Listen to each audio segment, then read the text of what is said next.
चारमीनार के मजलिसी रुकन असम्बली मुमताज अहमद खान ने दमदमा गली कोटली आलिजा में ड्रेनेज लाइन के मुसलसिल एक माह से उबलने पर जीएसएमसी के अहदेदारों पर सख्त बरहमी का इजहार किया और कहा कि वो महकमे की लापरवाही और तसाहुल को मजीद बर्दाश्त नहीं करेंगे। उन्होंने कहा कि अवामी शिकायत पर कोटली आलिजा की मुख्तलिफ गली कोचों का उन्होंने बल्दी अहदेदारों के साथ दौरा किया।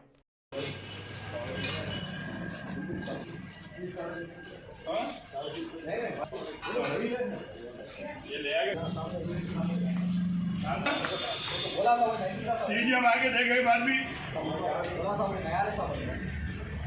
इसकी बगल करा ना